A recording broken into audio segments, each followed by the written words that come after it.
we believe that it's not because it's artisanal and we decorate in-house and we assemble in-house and we're a small production that it means it shouldn't be reliable.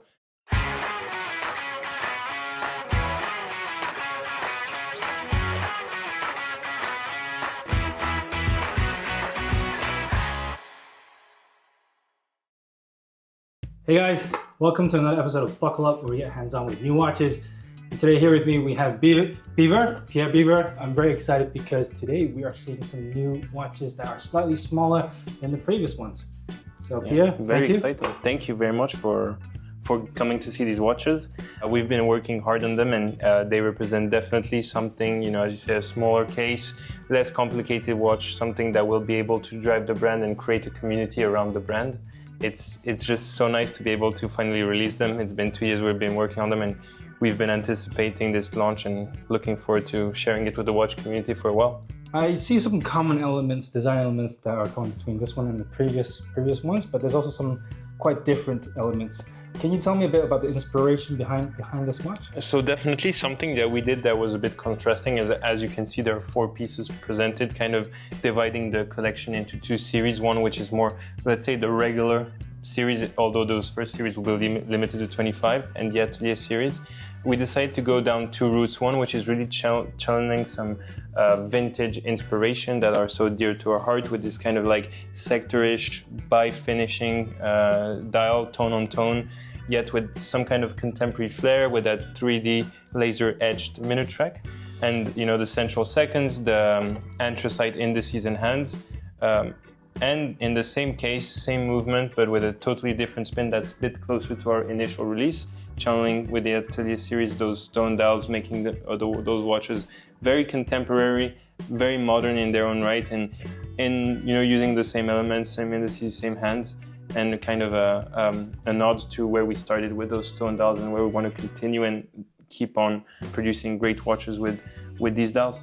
Yeah, and I've noticed that earlier when we visited the manufacturer for the movement, I've noticed that the movements themselves are very interesting, because oftentimes you might see some indies come out with these time-only watches, but they're modifying existing movements. Mm-hmm. But I guess you guys chose to go the harder way and go with something completely from the ground up. Yeah, I would say hard is maybe one way to see it, but I would just say that we're also privileged to be able to invest in the company and be able to develop such movements with movement manufacturers such as Dubois Desprats.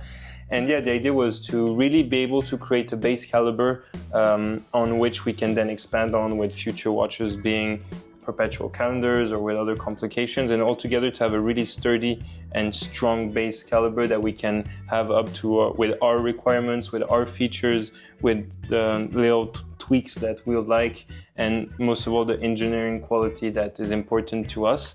And this was what led us to develop this, to have this movement developed for us.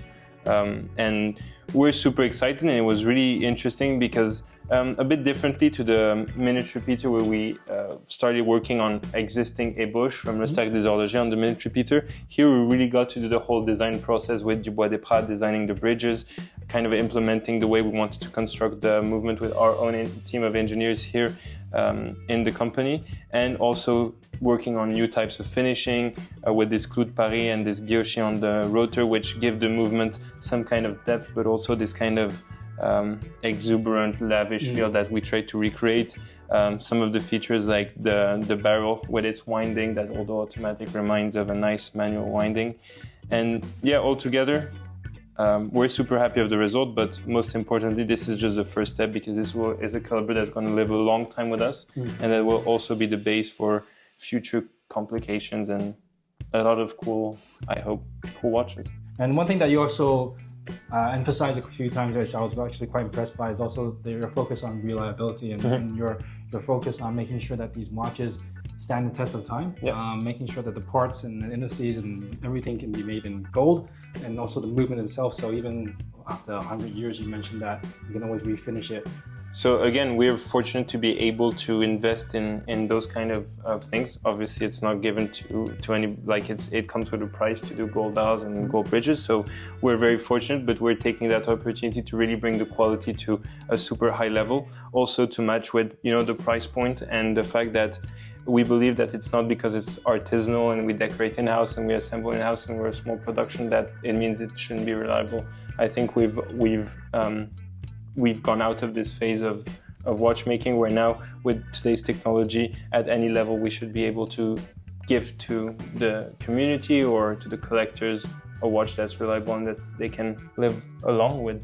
Very, very good. And lastly, remind me the pricing of these two different iterations. So on the regular series, we are at 75,000 Swiss francs for the rose gold, 78 for the platinum, and on the Atelier series at 89 for the rose gold, 92 for the platinum. And you plan to make 25 of these? Of these for the first series, then the second series, which will come along in 2026, will have very similar aesthetics, but maybe with a few enhancements. Those won't be limited, and those will be more of a limited in time rather than a number. But for the first series, we wanted to mark the occasion with something limited to 25 and 25.